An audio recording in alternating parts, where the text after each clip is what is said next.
You're listening to the Thrive Podcast, where every week we dive into a practical, tactical tip to bring you from a life of simply surviving to thriving. It's personal development for the everyday girl who is done with coasting through her days, done with feeling like she's missing out on the deeper meaning of her own life, and done with mediocrity once and for all.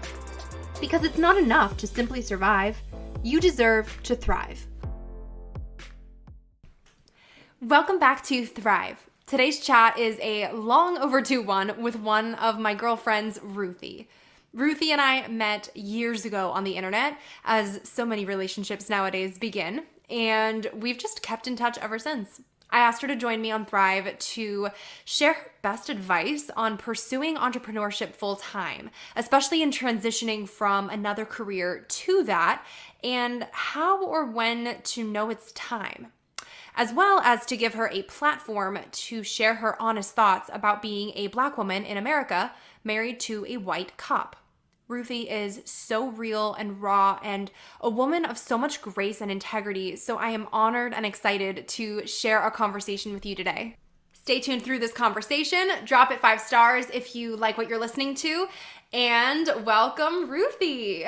Hi, thank you so much for having me here on Thrive. This is incredible. I'm so glad we finally did this. We were literally just talking before we hit record. We met in person at New York Fashion Week, what feels like a lifetime ago at this point. Gosh. Like, yes. what is Fashion Week now, right? Like, seriously.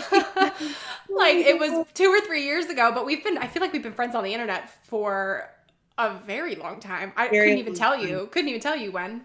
No, I know. It's been so cool. I love that though, because you can't always pinpoint when you meet someone, especially online, but it's like, okay, we've jived. We've been doing this together for the longest time, and it's the best. Yeah, it truly is. So, okay, you're a full-time blogger now, which is super exciting. But you were a nurse for what, 17 years? Yeah, I was a nurse for 17 years. I had graduated high school actually a little bit early. I left high school when I was 16. And before that, though, I was taking college courses, kind of knew what I wanted to do. Eric and I were talking briefly as well about the Enneagram, and I'm a 3. I think I was a 3 since I was born, and just kind of go-getter. And so I just knew what I wanted to do. I talked to a nurse and I said, do you think I should do this? It was a school nurse. She's like, absolutely. And I was done by the age of 19 and just went right into it. And it was, it provided for us, because, Ben was in school, we had kids 2 months after getting married. And so it was like hit the ground running in every aspect of our lives. So very thankful for that career, but I was never super passionate about it. Which is interesting, because how did you know, since you said you knew what you wanted to do, what do you think was different between what you knew you wanted to do and what you were passionate about? Like, do you think you were passionate about it when you made that decision to do it? Or do you think your passion just changed when you got older and started doing more? Right. Well, it was more out of, I need to do something. I came from a Jamaican home, and you need to know what you're going to do with your life by the time you're 13. And so I actually literally started just praying when I hit high school, asking the Lord to show me what I should do. And I feel like he just led me on a path that would be provision for my family. It wasn't something that I was like obsessed with ever, but it was provision. And there were so many aspects of it that I did love. But I couldn't see myself doing it for forever. Mm-hmm. Well, beyond that too, you mentioned you're married and you have 4 beautiful children. And I have fellow 3.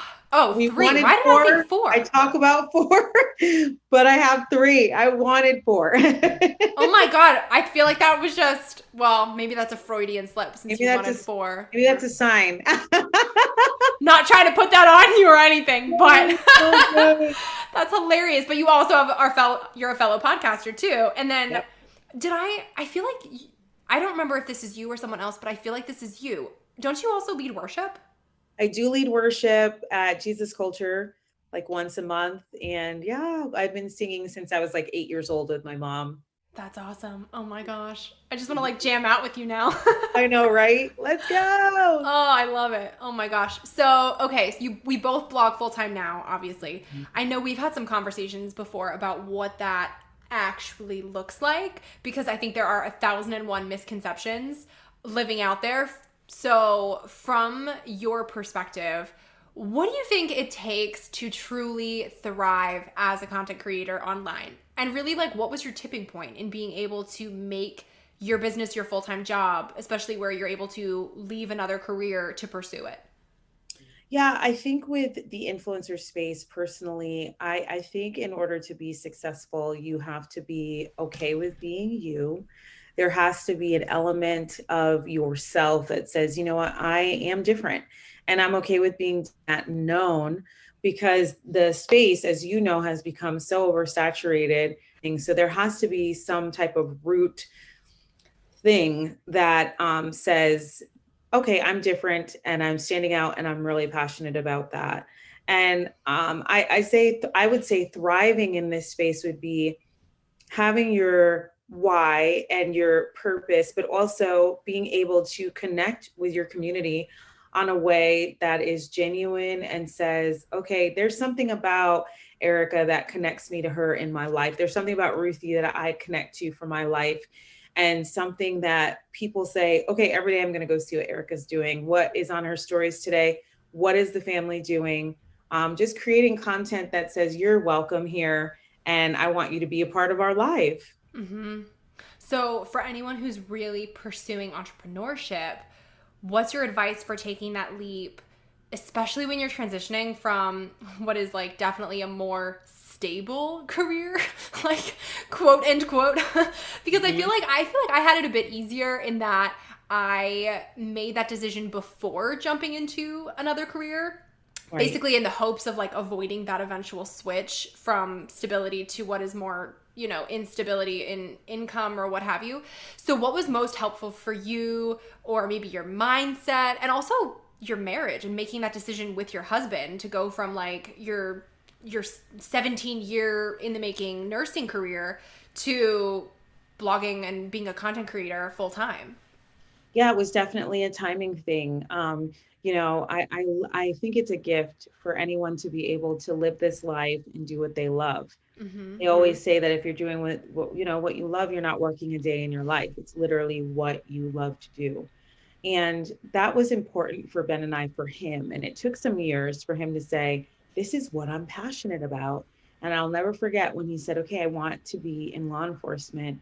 There was a huge thing in Connecticut where we lived with Sandy Hook and all those kids that died. And Ben just had this heart to protect and to serve. And once he got through the academy, we knew that things could shift for me. I no longer had to be the main source of income. He had benefits. That was a big thing. I was carrying benefits for the family for many years. So practically, I couldn't just up and leave with my three kiddos and my husband and myself and the dogs, with no insurance. That would not have been wise. So once Ben was out of probation, because believe it or not, here in California, specifically the police department he works in, you need to be on probation for like 18 months. So it's a long time before you know, okay, I'm sticking around. So we had to wait for that. And although my blogging, career was flourishing and opportunities were coming up left and right, we had to wait for the right time just to be wise. Me to get on his benefits, him to be off probation. And then another key part practically was we spoke with some friends who took that leap of faith just in their own personal lives and different entrepreneurs. And they said, you know what, if you have a steady income, from your blogging for the past year, it's like, this money is going to come. You have a momentum going. That's number one. Number two, do you have at least 3 to 6 months in savings from what you would make at your nursing job? And so once we had that pretty much saved up, we waited till I was so done with the job. So 3 months, and then I gave my notice. And I'll tell you, once I gave my notice, I'm not kidding you. Once I gave my notice was when I landed my first long-term partnership. I'm not kidding you. Oh, that's It's incredible. almost as if God said, okay, you have to take the jump first. And once you take that jump, then I can show you I'm in this. And that's what happened.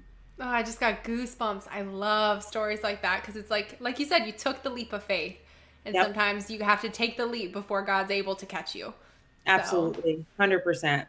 that's awesome. I love that so Yeah. much. Okay, so Yeah. totally not related to building a business or building a brand, but related to building a life in America, especially. You mentioned your husband's in law enforcement. So I really want to pass the mic and give the platform to you to just share your perspective and thoughts as a black woman in America married to a white cop, because I Mhm. know, I mean, I have long been in awe of your style, obviously. Like, you are just like so styling, your grace, your faith, but like, man, you really have, I've said this to you before, but you really have, I think, a God given gift to just really talk about important things in a way that resonates with people and just like hits all the right chords to make people really listen. So I'd love to just hear your perspective and open up the floor for you to talk about that. Yeah, thank you so much, Erica. You're so sweet. I have, before my husband was even in law enforcement, I have had such a heart for frontline workers. I think that being a frontline worker, I realize how hard the job is and how thankless it is. And the many patients that you see, and for my husband, the many individuals that he sees on calls that are broken and angry and homeless and all the different things on drugs, you have to make a lot of split minute decisions, and it requires a lot of grace. And I really feel as if Ben was called to this job. He carries a lot of peace. He carries a lot of, he's just kind of strong and steady. He walks into a situation and he could be one of those negotiators where you kind of get someone who's about to kill themselves. He can talk them literally off of the cliff. But this year was hard for us. I'm going to try not to cry because, of course, it was very emotional. It was very hard and it was very discouraging. And I felt like I spent the past year defending law enforcement, defending frontline workers, because there has been a big cancel culture situation based on the events that took place. I will tell you out of the out of the gate here that I do think there needs to be reform in the police department. I Mm-hmm. think that these guys work very hard, very long days, and one thing that I think would be very beneficial, if I could say one thing out of the gate, would be even every 3 months or 6 months where they literally stop work and they spend a week just taking care of their mental health, where they have to almost not go to a camp, but I'm serious, like literally a really good check in, because these are men and women who just have to keep going, and they see a lot. They see more than you would ever imagine. There's a lot Ben knows I can't even handle. They see a lot. They have to make a lot of hard decisions. Their lives are in danger every day. And so I do think there needs to be reform. But as far as cancel culture and saying that one man who probably should have never, back to George Floyd, who should have been done with the department 17 incidences prior, to say that the whole police, people who are police should be defunded is silly. It's immature. It's wrong. Um, to cancel the police and stuff like this. I am a Black woman. I was not born here, so I came here, and I feel that I'm responsible for what happens to my life, not the government, not my anyone around me. I need to come here as an immigrant, work hard, and not blame anyone for what I don't have. You come here and you hustle. And so that's my attitude, just in life, is like we work hard and we just keep it going. A lot of people did not agree with the way I handled things as far as just the police, BLM. I was very, very, very vocal that this is kind of, and please, hear me on this.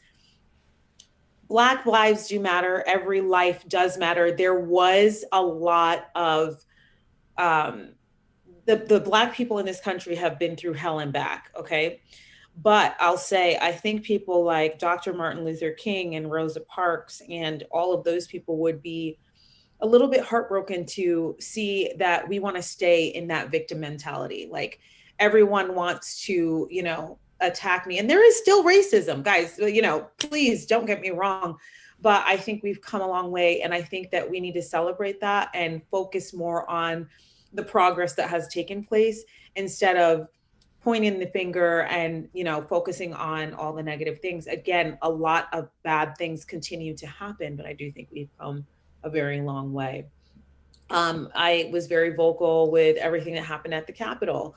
I just think there's a lot of hypocrisy, and I'm just not okay with it, regardless of your color.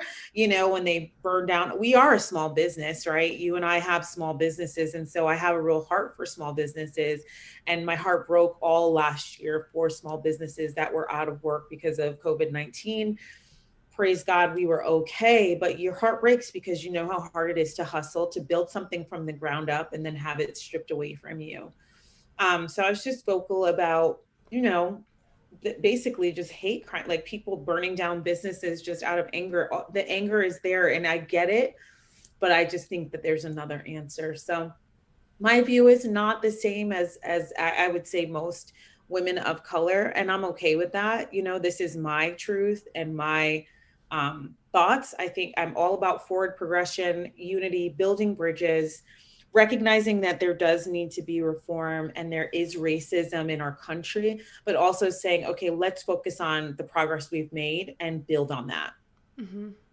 How do you think, I mean, you said, okay, you've been met with disagreement from fellow women of color. What does that conversation kind of look like? And how do you think we move forward basically arm in arm so that there is progress and unity and much more love and understanding without taking away from bad things that have happened and continue to happen? But, where do we move forward with that?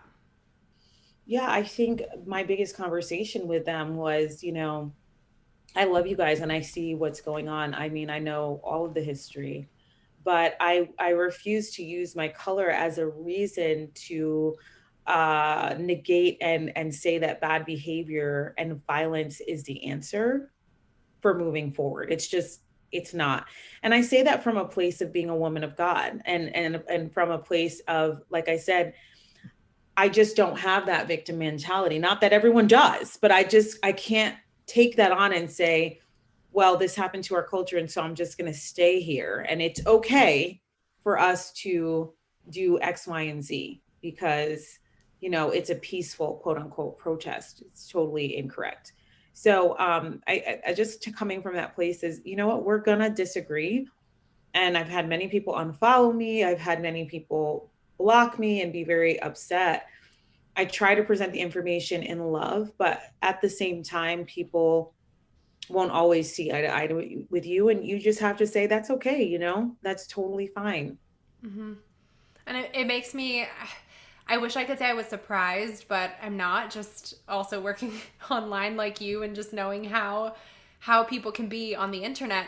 But it just makes me sad to hear that, you were met with being blocked or receiving hatred, because just knowing you and just your heart, you are just like such a light in this world, where I feel like you are just such a genuine person and such a kind, loving, caring person. So for people to just go, oh, can't even talk to this woman anymore, I disagree with her, therefore block, hatred, whatever got sent your way, I can't even imagine.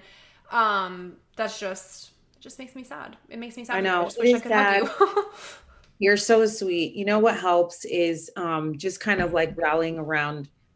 There's a lot of influencers in this space that are like-minded. And so you kind of bounce things off of them and say, what do you think about this? And I mean, more times than not, everyone just said, just keep going, Ruthie, keep doing you, because you are reaching a part of the internet that really nobody else can in the way that you can. Not that, basically there's no replication of Erica. There's no replication of Ruthie. You're doing you. You just need to keep doing that. And what it does when you are outspoken on an issue or you have your niche, it really builds your tribe. You get rid of those people that hate you. They get out of there. And then you strengthen the community that you've built, because you say, these are my people. And I want the people that are my people to be in my space and to hang out with me, not people who want to come and fight with me every day when I do choose to speak up on a topic. Mm-hmm.